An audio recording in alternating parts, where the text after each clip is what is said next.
मेरे चैनल में आप सभी को बहुत बहुत स्वागत है।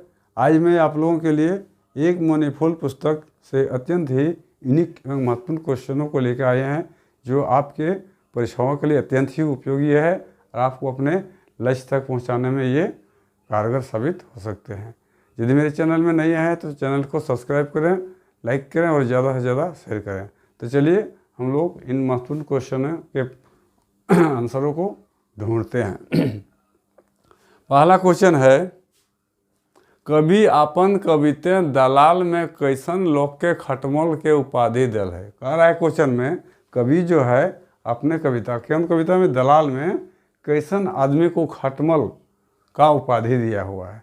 ऑप्शन में दिया हुआ है घूसखोर लोग के। कह रहा है कवि घूसखोर लोग को खटमल का दर्जा दिया हुआ है, उपाधि दिया हुआ है। ख में कह रहा है सूदखोर लोग के, जो आदमी सूद लेता है, सूद में पैसा बैठाता है, वैसे लोग को खटमल को उपाधि दिया है।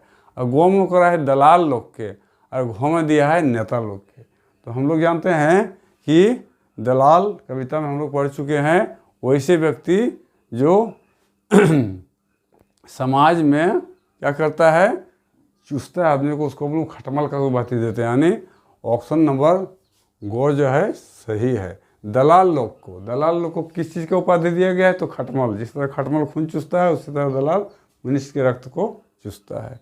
चलिए आप लोग आते हैं हम लोग दूसरे क्वेश्चन में।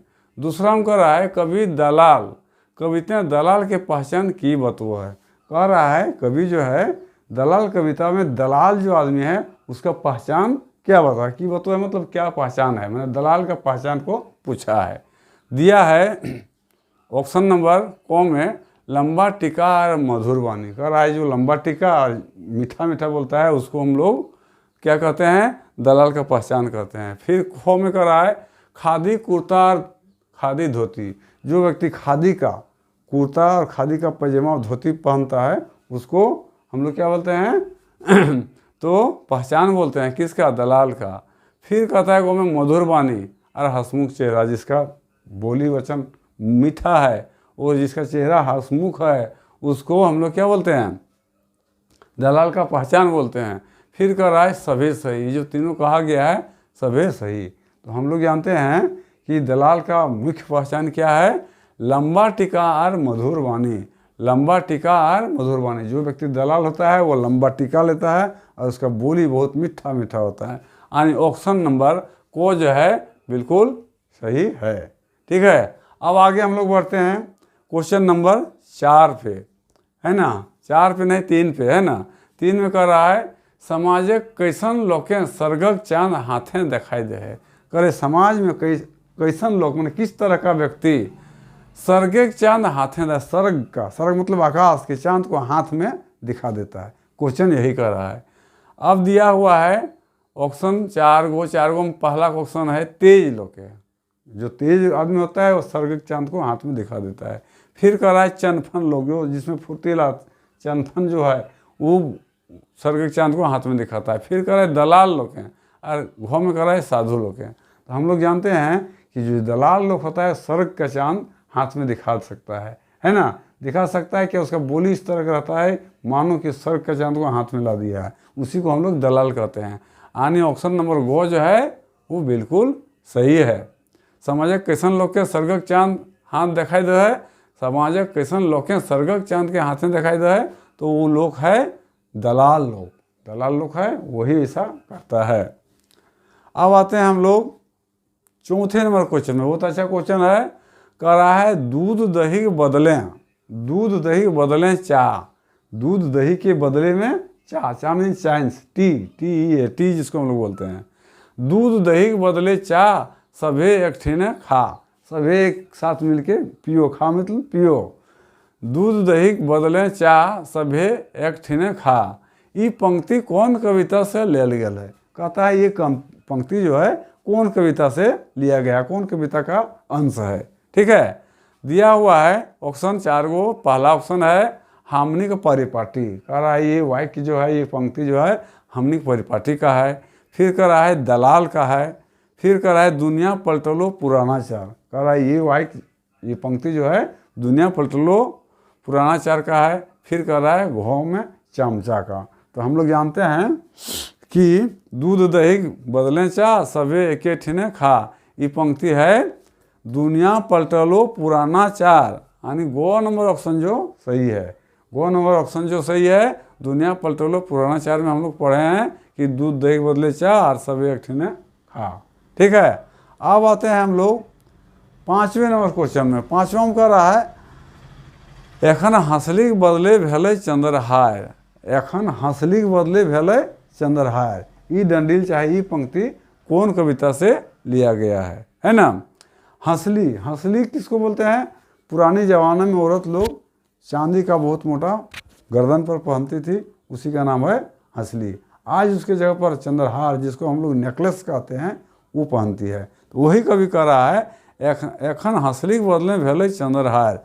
हंसली का अभी चलन उठ गया है, लगभग बहुत जगह है अभी भी, लेकिन नेकलेस हार का व्यवहार अभी होता है। वही वाला कह रहा है ये डंडील कवि, ये डंडील कौन कविता लगा। ये जो पंक्ति है कौन कविता से लिया गया है। दिया है 4 ऑप्शन। पहला ऑप्शन है प्रार्थना, कह रहा है प्रार्थना से लिया गया है। खो में कह रहा है हरिहर मिलन, हरिहर मिलन वाला कविता से लिया गया है। फिर कह रहा है दुनिया पलटलो पुराना चार, उससे लिया गया है। और घो में कहता है चमचा। तो हम लोग जानते हैं कि ये पंक्ति किससे लिया गया है? दुनिया पलटलो पुराना चार, दुनिया पलटलो पुराना चार। इसमें ये वाइक उल्लेख है एखन हंसली के बदले भेलै चंद्रहार, है ना, ये पंक्ति उसी में उल्लेख है। यानी ऑप्शन नंबर गो जो है इसका सही है। अब आते हैं हम लोग 6ठे नंबर क्वेश्चन में।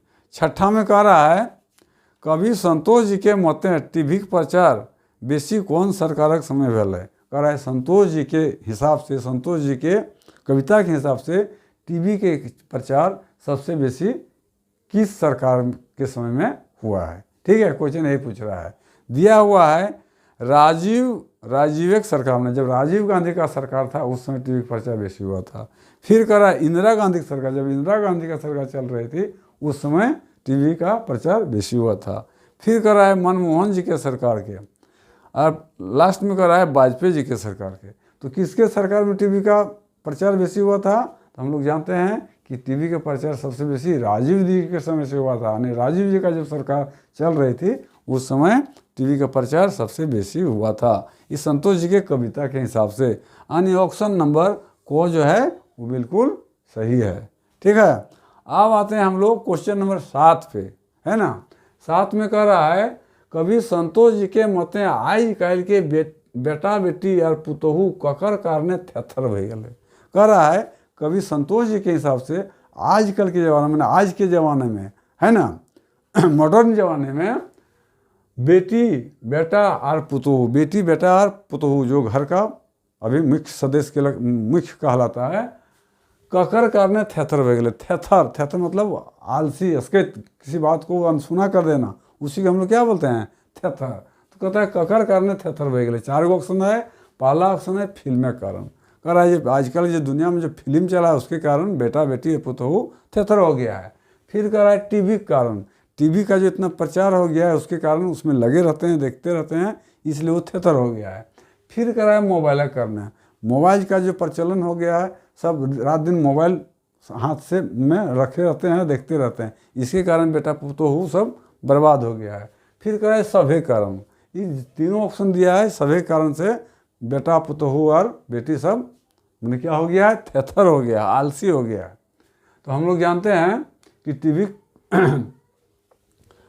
टीवी कारण से ये सब किस कारण से हुआ है? यानी ख नंबर ऑप्शन जो है ठीक है, टीवी कारण से, टीवी के कारण से बेटा बेटी पुतहु सब क्या हो गया है? थेथर हो गया है। अब आते हैं हम लोग 8वें नंबर क्वेश्चन पर, है ना।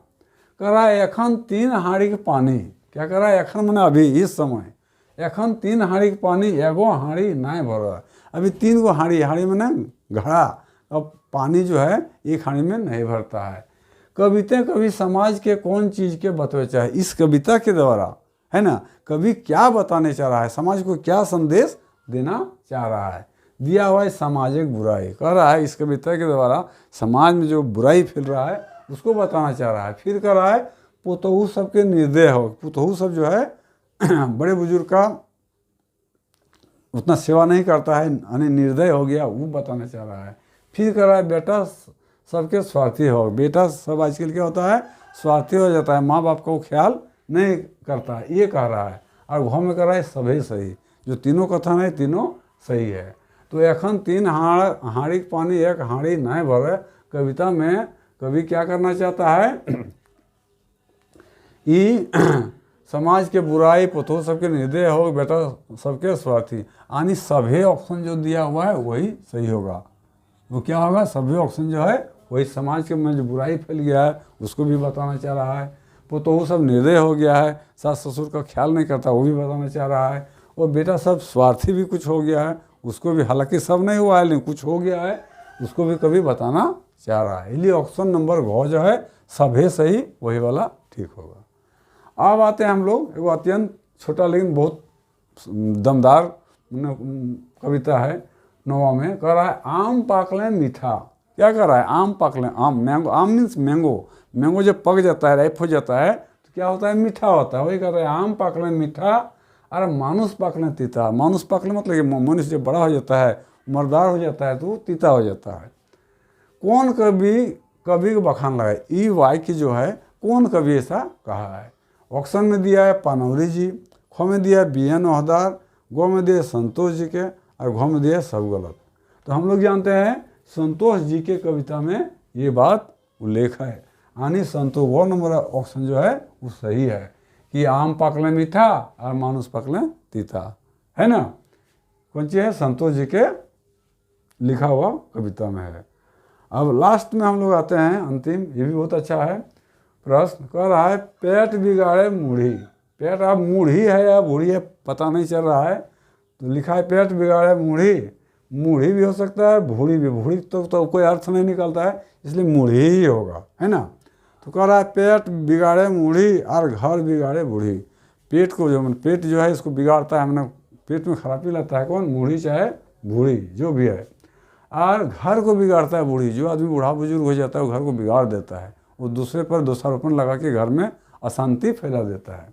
ये पंक्ति कौन कविता का लाया, बोलता है ये पंक्ति जो है कौन कविता से लिया गया है, कौन पंक्ति से इसको उठाया गया है। कह रहा है पहला ऑप्शन में एखन तीन हाड़ी के पानी एगो हाड़ी नहीं भरे। कह रहा है एखन तीन हाड़ी के पानी एगो हाड़ी नहीं भरे, ये कविता से लिया गया है। फिर कह रहा है जे रखक से भखक, जे रखक वही भखक। फिर कह रहा है गो में चमचा और घो में कह रहा है दलाल। तो हम लोग जानते हैं कि ये जो लाइन पेट बिगाड़े मूढ़ी और घर बिगाड़े बूढ़ी, ये कथन एखन तीन हाड़ी के एगो हाड़ी, तीन हाड़ी के पानी एगो हाड़ी नहीं भरे, यानी ऑप्शन नंबर क जो है बिल्कुल सही है। उम्मीद करता हूँ ये सब क्वेश्चन आपकी परीक्षाओं के लिए अत्यंत ही उपयोगी है और आपको अपने लक्ष्य तक पहुँचाने में कामयाब होंगे। आज इतना ही रहेगा। यदि चैनल को सब्सक्राइब नहीं किए हैं तो सब्सक्राइब अवश्य करें और ज़्यादा से ज़्यादा शेयर करें। जय हिंद, जय भारत।